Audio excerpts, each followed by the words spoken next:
Valvazorjeva velika grbovna knjiga oziroma opus Insignium Amorque je izredno dragocena za zgodovino heraldike na Slovenskem.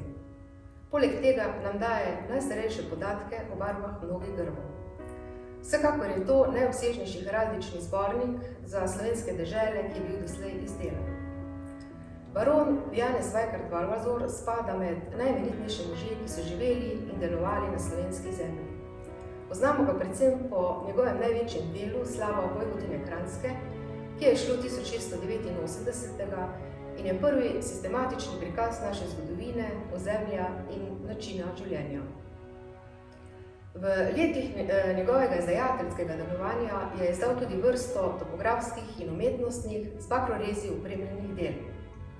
Med zbirke grafične narave spada tudi vezan zbornik iz 1687 do 1688 opus Insignium Amorque z 20.041 grbi, ki jih je zbral Valvazor, poslikal pa njegov sodelavec Jernej Ramišl iz Šmartna pri Litiji.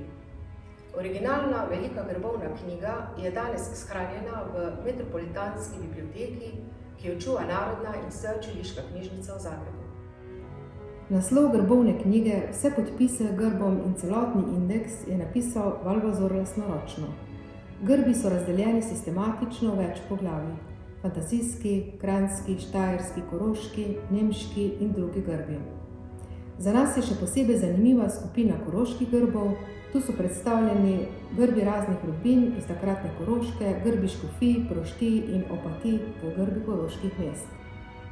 V Sloveniji so leta 1993 že izdali faksimile te knjige. Naša knjižnica v posebni zbirki faksimiliranih in bibliofilskih izdaj hrani obe izdaji. Najnovejša, izšla pri založbi Dežele Kranjska, ki smo jo pridobili konec lanskega leta, se precej razlikuje od tiste prve.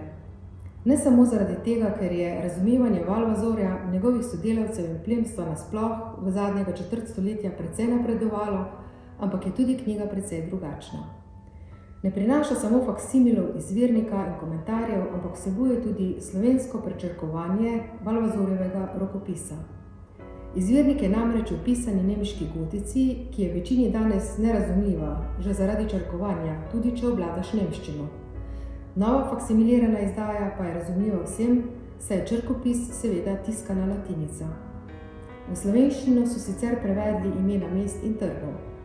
V knjigi so grbi družin, ki so takrat živele na območju današnje Slovenije, pa tudi že izumrlih, na primer celjskih grofov.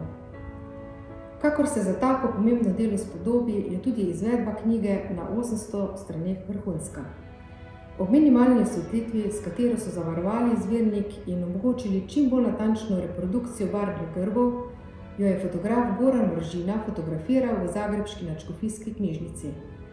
Urednik dela Janez Vajs navdušeno pravi, da je prav neverjetno, kako dobrem stanju je original po 330 letih, kako žive so še vedno barve.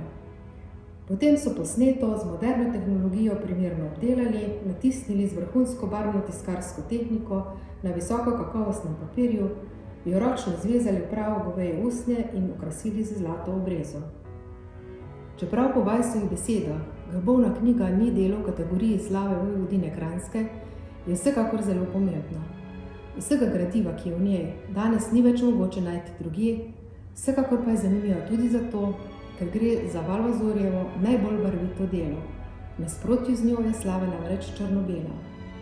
Veseli smo njenega mesta tudi v naši zbirki.